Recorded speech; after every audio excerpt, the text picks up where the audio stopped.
All right. And we're almost live. And begin. Cool. Are we live? I think so. I think that's what the blinking light, the red up in the corner. I don't have the blinking light, but I don't see anything yet. I have mine set on just look at Curt view. Oh, yes. You know, because I don't want to see you guys. Curt only, Oh, here yeah. we go. Curt only. You are the best looking one of the bunch, that's for sure. There's some secrets about that, Scott. I'll tell you later. Oh, good. Turn my volume down. Here we go. Okay, cool. All right. We're already up to 1,000 viewers. 1,000 viewers. So I'm going to turn the light on in my office.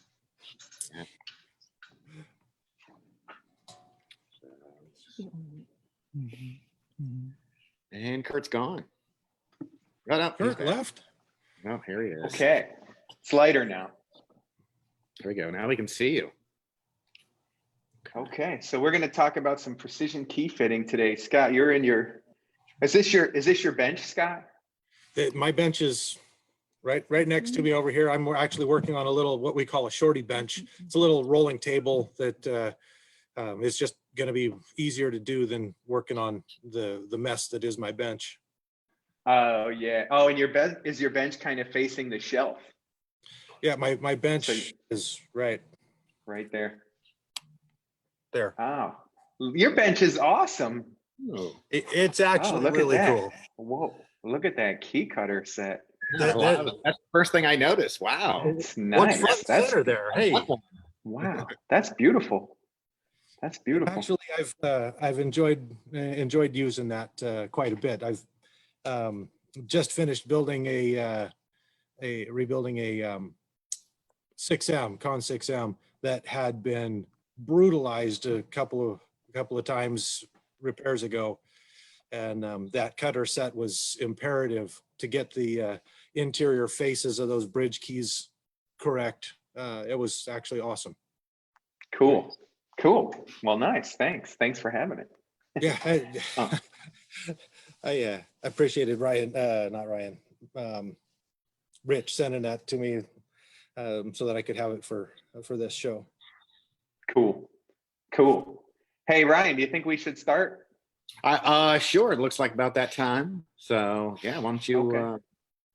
All right, guys, let's start. Scott, let me just start out and just give a little introduction for you. But I know that there's so much to the dynamicness that is Scott Mandeville, and I can't do it justice in an introduction. So if you can tell us a little bit more about yourself after I just tell, whatever little bit I know. So what do I know about Scott Mandeville? I think we met decades ago. I mean, we have known each other. We've seen each other at trade shows and all over the world. And you have always given great clinics, and you're always packing the house with your clinics. And I think it's your thoughtful and clear approach to repair that's just a no nonsense, do it right, don't cut any corners. That's what I think about when I think about Scott Mandeville. And another thing I think about is like one of the first times when I sat there and I was so proud of you, when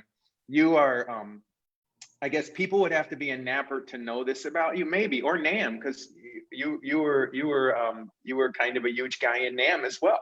But at Napper you were I watched you moderate a Napper discussion once, and it got a little heated, and giant Scott Mandeville, which we can't tell on camera, but Scott is a large and powerful man, and he just was like, no, this is, and very calmly, very thoughtfully, you led us through that, and it was like, wow, Scott, way to go. And I think that's why you've had so much success in life, is not that only, but you're clear, your thoughtfulness.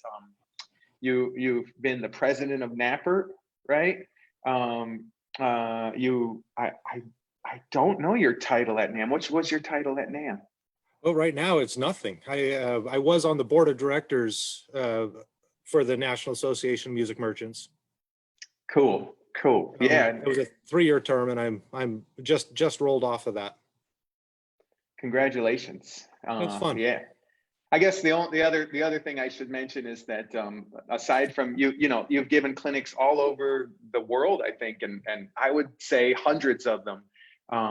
And one thing that I always look forward to is when we meet at NAMM and we go out to our German place and we have our German beer and we enjoy our German food, and it's really a wonderful time. And Scott, I look forward to seeing you every time. And every time I see you, you tell me something that makes my life and my business better. And I really, really appreciate that. So in 2005, Scott Mandeville bought Tim's Music, and he grew it and grew it, and then he grew it until it couldn't grow anymore in its location. And then he bought a great big new location, and he moved to a bigger, more beautiful location in Sacramento. And I know that you have an awesome crew, and they all support you, and we know many of them, and they're also industry leaders.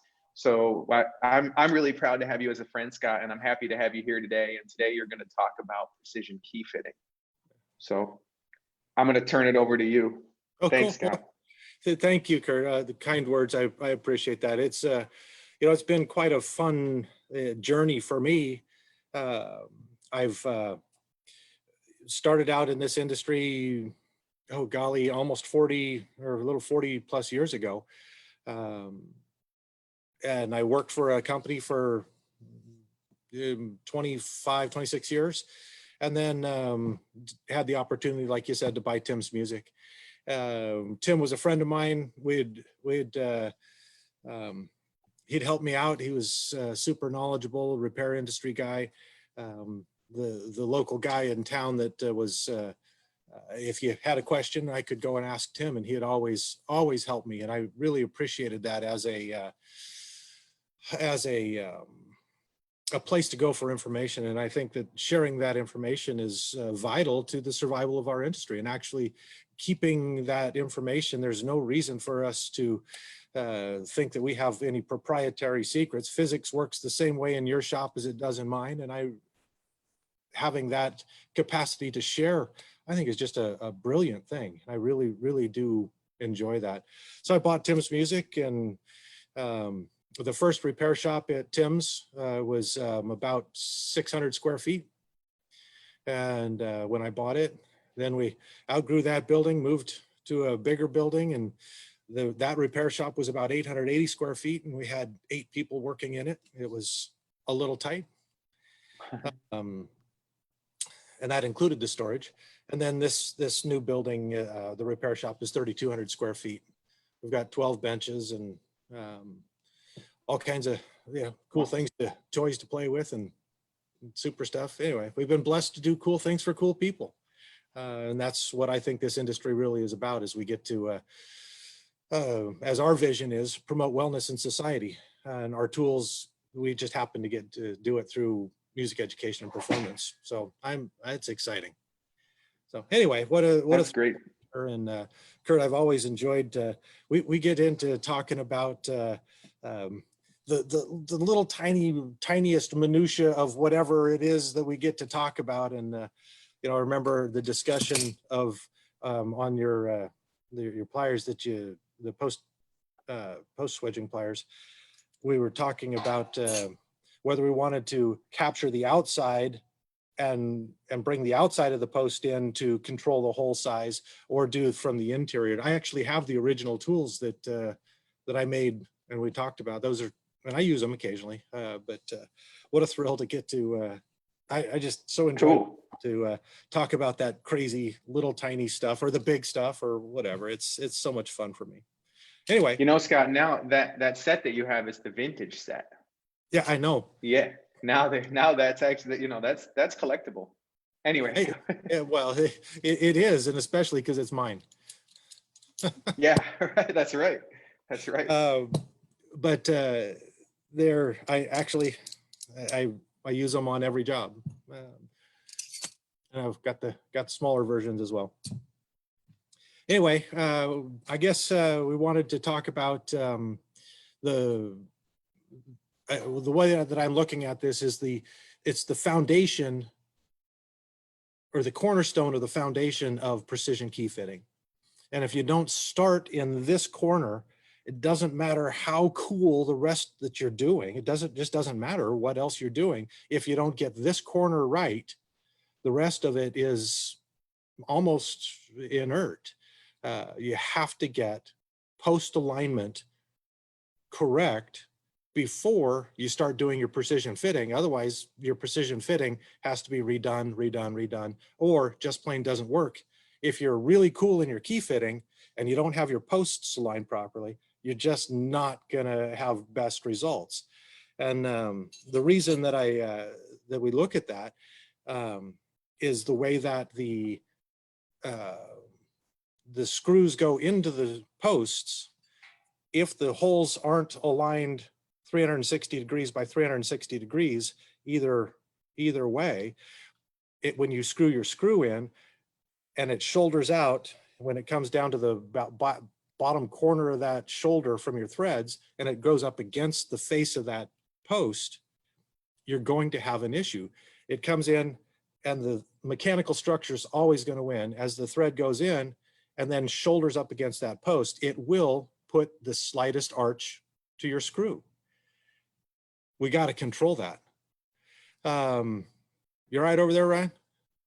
They like can't see Ryan. Oh. Don't worry, they can't see either of us, Scott. They can only see you. I thought he was having an issue over there. Oh, hey, Rich is here. Anyway, so Scott, what you just described about having the rod bottom out, that idea of having the rod bottom out, that's something that is going to happen when the key fitting is really precise. Right? If your key fitting is not precise, this doesn't matter, because the screw, as it bottoms out, will arch slightly. As it comes out into the edge, it's a slight arch. And if your key fitting is tight, your keys are just great. And as you're turning your screw in, that last eighth of a turn comes in, it goes, and it puts that slight arch to your screw. Now your keys, your properly fit keys, are bound. And sometimes it will just plain bind them up. Other times it'll just feel, how do you describe feel? It should feel like this. You don't get that context. So, hey, Ryan, on those pictures, you'll see some, where the screw is almost all the way in the post. Yes. You want me to, I'll share that here. Yeah. So here we are. So here's the first pick. Okay, go down.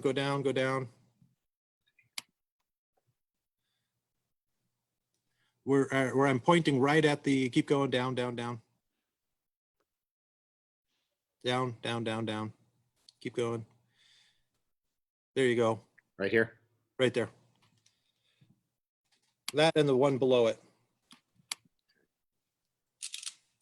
So it's that shoulder that we're talking about. As that shoulder goes down, and then scroll down, Ryan. As that comes in closer, one more. As it faces out, the next one down, Ryan, there's an arch that shows up right there. As the head of the screw is being held captive in the lead post, as this one shoulders out into that other one, it arches that right at the tip. It flexes that post, that shoulder against the post, flexes that screw just enough that it binds the keys. And we have to deal with that. So I've got an example here in front of me of a really cool Mark VI. And I'm going to change the camera angle just a touch and show this.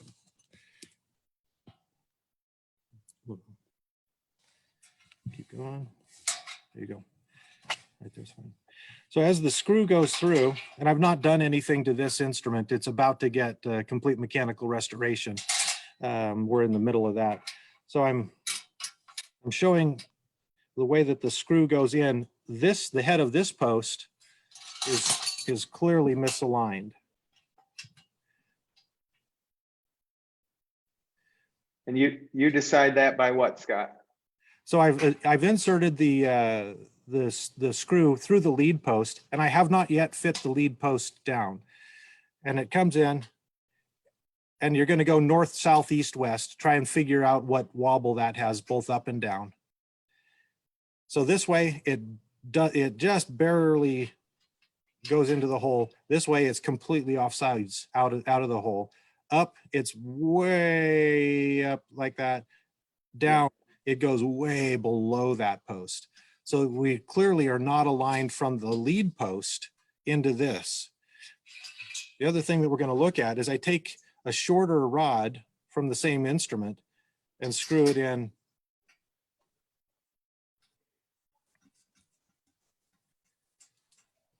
And I'm able to look at the way that this screw doesn't point, the thread structure does not point at the center of the lead post. I'm going to turn this so that you see it the other way as well.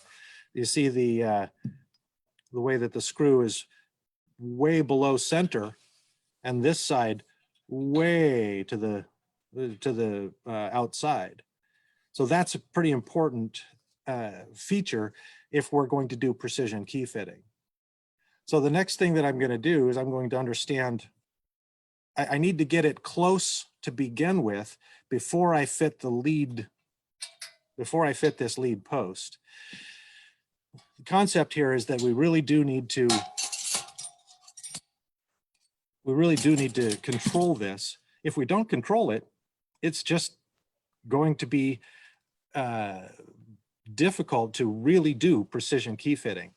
So on this, I know where I'm going to head. I've got a number of different ways to figure that out. I also have a set of, these are actually the spring removal pins that Allied sells, and I really like them for all kinds of things, but one of the things that they are, I can insert this, it's a tapered, a slight taper.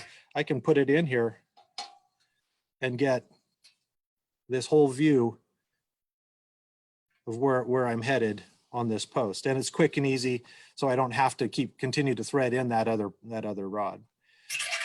So I've got those posts, those tools. These Knipex round nose pliers, and this happens to be a snap-on hardened pick. Started as a straight pick that I heated and bent. Good news about snap-on tools, if I break it off, I say, hey dude, your thing's broke, bring me another one, and he does. So I'm going to insert this tapered pin into the thread structure here, and there's a particular direction that I want to go. I want the larger diameter of this taper on the entry side of the post. The reason is if I come this way, there's potential that I might damage that thread on this interior lead edge. If I've got this fully supported, it's not going to damage those threads even in the slightest. So I know that my post, that my alignment and my alignment tool hid, there it is. This one over is hanging way to the outside bottom corner. If I'm going to look at this as a clock right here, it's hanging down here at about 4 o'clock. I'm going to come in and with my pliers in that 4 o'clock position, be able to accommodate both the lateral twist and the horizontal twist all at once. My goal is to twist the post structure here.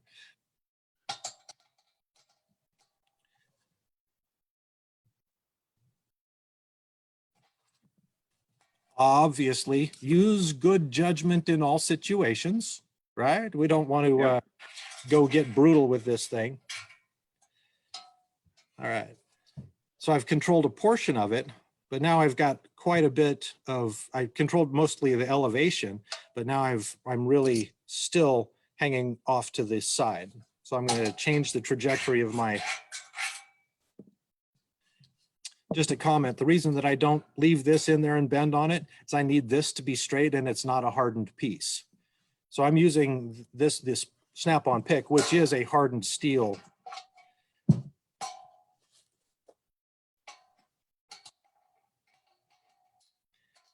I'm going to go ahead and rotate that. Obviously overcoming the metal memory.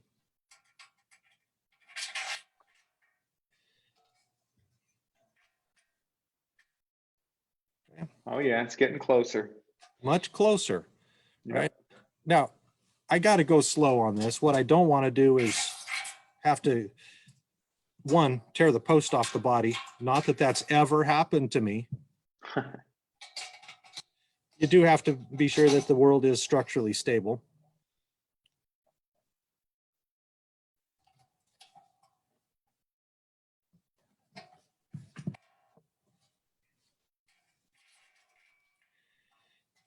All right, and now we're getting pretty close. I've got just the slightest bit to go there. Elevation wise, I'm just slightly low on my northeast southwest trajectory here. Still a little bit to go in each direction. And I like to sneak up on it. I don't want to go get it all at once. I'm going to do just a fraction more, and I know the feel of this post now, so I know what it's going to feel like as I get a little bit of movement out of it.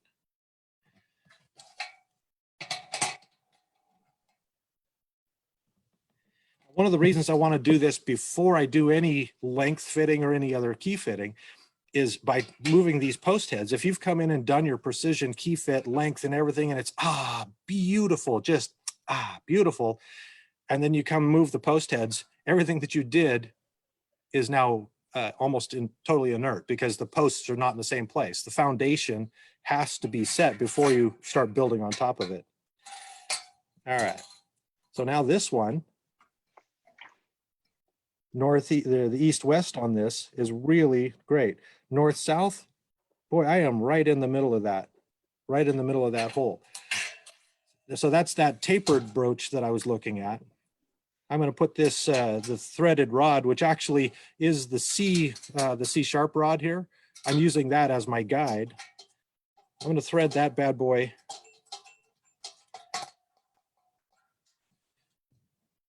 And now, as we look at that, the way that this one is, where this one is pointing, it's coming pretty close here.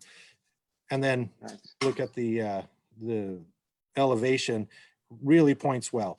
This one is just a little bit low in elevation. I'm going to go correct that.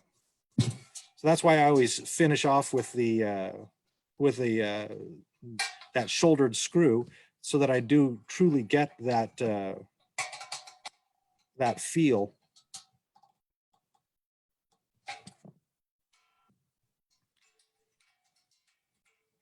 Scott, can I interrupt you and just tell you how much I love watching you do something that's so different than the way I would do it? It's riveting. I can't stop watching. It's so that's great. Fun. Thank you. And as I'm sighting down this line, and this post still is just a fraction low to the elevation. You know, like I said, Curt, you know, physics works the same in your shop as it does in mine, but you know, everybody has their way of doing it. You know, absolutely better, but you know, it's cool. But I want to try it now. You know, I mean, I do my way for a reason, and then I see your way, and of course I'm like, is everything gonna be okay? It's great. It's great. Like, I may have to use this technique. Yeah, it's very or try it for sure. It's great, absolutely, Scott. absolutely. How'd it come out? So I'm sighting down from here towards the open post, and I am right directly at that.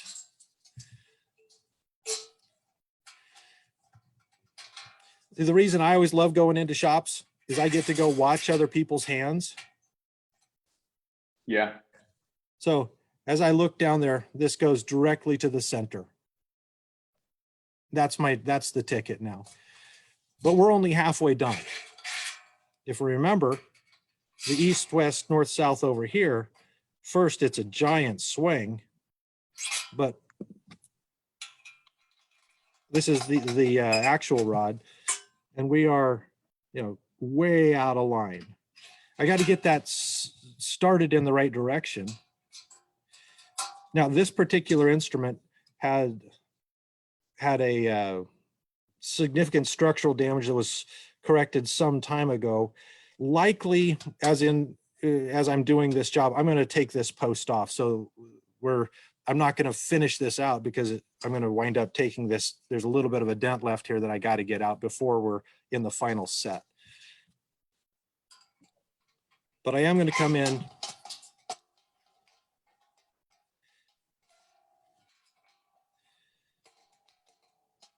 and get this rotated. And because of the that soldered work there, it's a little bit of a pucker, but so now I'm looking, boy, that one went quite a bit. So I'm going to go backwards a little.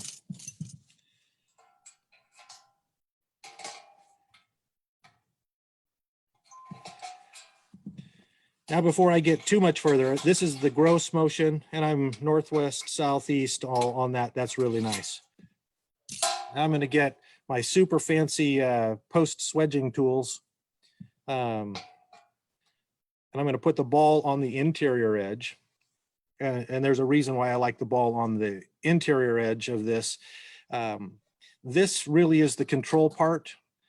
And it allows, you know, I'll finish this out with the broaching, but it allows, if there's any real distortion to the threaded screw end, it's easier to deal with if the ball is on the interior. Sometimes you need to do it both ways. I get a hold of that post. The flat is okay. Just give it a little rotation while I'm giving it a light squeeze. Remember, compound leverage. Be easy there, guys. What's really cool is when you have this this broach bent like this, I know where the Selmer line is, that's mostly what we're doing is Selmer at that 109 thousandths or 109.4 thousandths on these rods. I know where that line is. So I'm just going to broach that. This is the reason why I have this bent 90 degrees, is because I can't get there with this. And that doesn't help me. So I've got this 90-degree thing, comes in, and I'm pushing in slightly, give it a light little rotation to get the broach. I am going to open this corner back up because it did get squished. That flat face of this has that thinner material, does get pushed in. I like that because it actually captures the post from both the front and the back. So we've narrowed that wobble out to this end quite a bit, by more than half. So I'm going to go a little bit more. And again, I sneak up on it. A little bit of squeeze. What my goal is that the screw doesn't actually go through the post. The reason that I want these posts so tight is the acoustic energy that people are putting in, the input energy. See, now I've opened this one so it fits, but the backside, I can't get that to go through. We have to have captured the acoustic energy. What happens, somebody plays the instrument, and the energy that they put in, let me talk to me. I'm going to stop the work here for just a minute to describe this, and I don't want to nerd out too hard on it. When a player plays, the input energy, if it's taken up in non-audible vibration, they're losing the energy that they put in, and the horn is taking it, and it's not coming out in audible vibration at that frequency range. So we capture the posts and capture the key structure in the tightest manner that's functional, so that the input energy is actually turned into audible vibration, so that they're getting 20 to 30% more responsiveness, more volume, more sound, and that energy is turned out. So I think our job is to lighten their creative load. If we can remove the impediment from the instrument that allows the musician's creativity to go into creative energy, which is what the audience hears and feels as rhythmic structure and pitch variant, versus the instrument sucking up 20 to 30, 40, 50% on some instruments of their energy being put in. So this is the reason why we do this. Let's finish this last bit of post alignment here. That's great, Scott. I love the idea of the instrument vibrating as one, or not losing it through all of your small vibration points. So thanks for sharing that. All of that energy should come out as audible vibration, and that's the most critical thing for me. I really firmly believe that. So now I've fit the lead post here. It comes in, elevation is right, left, right. You see how snug that is. And as I thread this in, you see those threads were not damaged.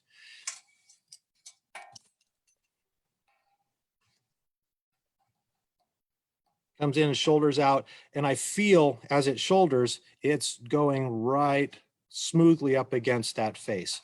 If it's not, because sometimes the faces, well, sometimes, rarely are the faces of these posts cut square. At that point, I've got this MusicMedic toolkit, the post shortening set. Yay! And we're going to use the enthusiastic yay. Yay! Oh golly, it's a fabulous tool set. I'm going to be able to come in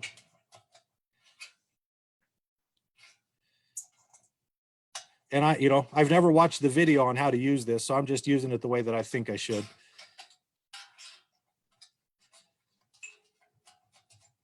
You're doing great, Scott. Picked up the wrong pilot. We want you to use it wrong because we just learned a lot watching you align posts in a different way. So maybe we'll learn something about our tool here. So I'm going to come in with the right size pilot coming in. I can face that post. And by the way, people, these are really sharp. Be easy. You don't have to go cut hard on it. So now with that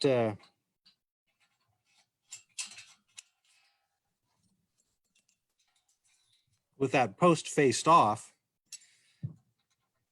now I can screw this bad boy in, and it goes up and kisses exactly right as that shoulder's in place. That's what I want. Okay.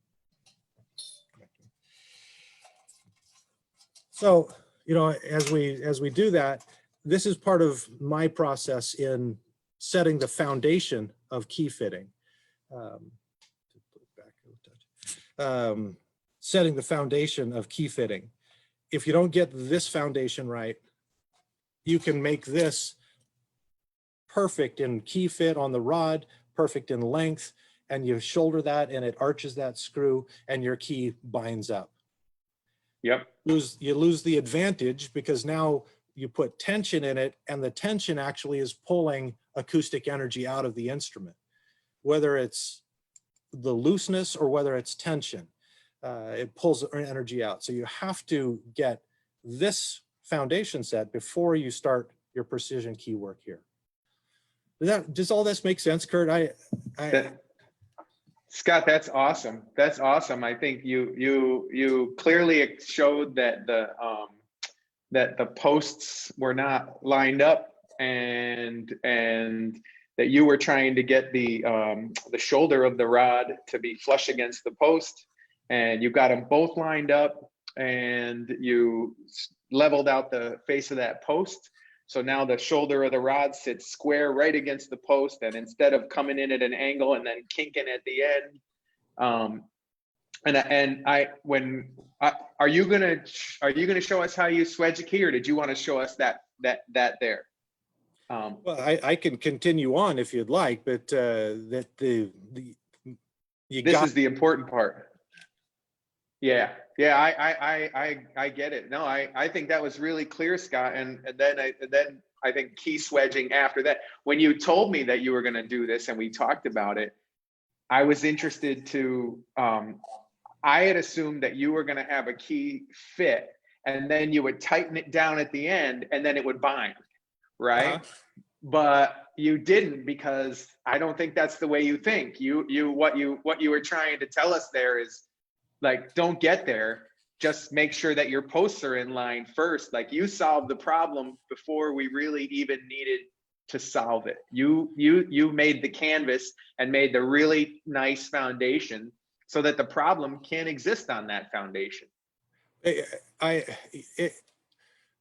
As we've talked about in the past, I study efficiency. What is efficient? What's less efficient? And one of the things that I look at here, I know that these are not aligned. Why would I spend my time doing medium work when I know the foundation isn't right? That's when, you know, the roof line of your house comes and takes a little wobble because they didn't get the foundation level. You know, I would rather get the foundation level and build from the cornerstone of that foundation. If you don't set the cornerstone properly in your foundation, there's no way that you're going to do accurate work beyond that. And you are right. I don't ever do key fitting until the foundation is set. That's that you now that you bring that up, that is the way that I think. And I'm going to do the post work and the post alignment work before I address tone holes. Sure, so that you don't damage the tone holes in doing that. You know, that precision thing out here, if I got to go move a post left, right, you know, especially something on a rib close into a edge of the tone hole, if I've got to move something up or down, because by the way, they weren't fit properly at the factory, and then it's lived a long, hard life. Yeah. I got to go move something and I've already faced that tone hole. Oh, I'm no better off and I'm duplicating work. So that efficiency model of really trying to address the cornerstone of the foundation, build on that, get that cornerstone set the parameters of your foundation so that you have that in place, and then build up from there to when you get to the final thing of putting in your pad, do your dry fit. By the way, Curt, your dry fit concept, massively important. Yeah. Get your pad dry fit in there, and really all you're doing is putting on the adhesive so that the pad stays in place. You know, when you look at a painter, how much work goes into the preparation of that painting, of painting a wall or a house. It takes 90% of the time to prepare the wall, and 10% of your time is putting on the color. Yeah. So let's do the foundational work, get that corner done, and then build up from there. Scott, that was great. I'm seeing some comments that say keep going or continue, but I want to have you. I want you to come back and do another Wednesday Wisdom with us, Scott, because this is great. I mean, hearing you talk, it's like hearing myself think, and then watching you work, it was so cool to see you do it a different way. It's totally mind blowing. And I'm gonna get that snap-on tool, and I'm gonna bend that thing, or I'm gonna make one, and I'm gonna try this, because all my you know, I'm watching it, and of course I have a reason that I do it my way. So like I said, watching you do it, I'm sure everyone out there that does things a different way is watching and saying, oh, is this gonna work? Is that gonna work? And really the best way to know is to try it. And man, you're really courageous for letting us see what you do. And then if I can just take a step back before we say goodbye and just point out that the world is a better place because Scott Mandeville is here, and you are, well, I think that's really true, Scott. You have great technicians, and your shop is unique. And there's a lot of music stores in the world, but there's not many that the heart of them are repair. And you're not just the owner of Tim's Music.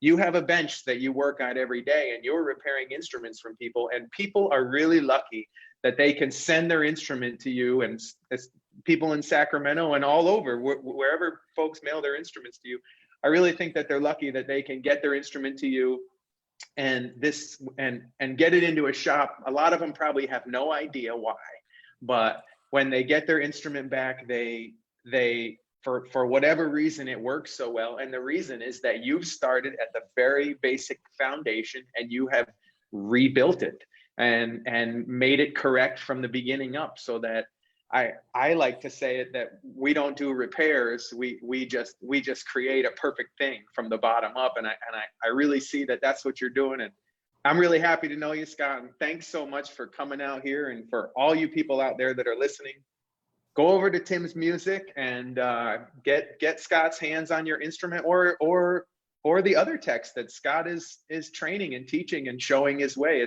It's really a wonderful crew over there, and Scott is an amazing leader, and we're really glad to have Tim's Music in the world. So thanks for coming out here, Scott, today, and thanks for doing this. What an honor, and be thrilled to come back and do something else in whatever topic I'll talk about. I can't wait. Thanks, Scott. Thank you, Curt. Bye-bye. All right. Bye.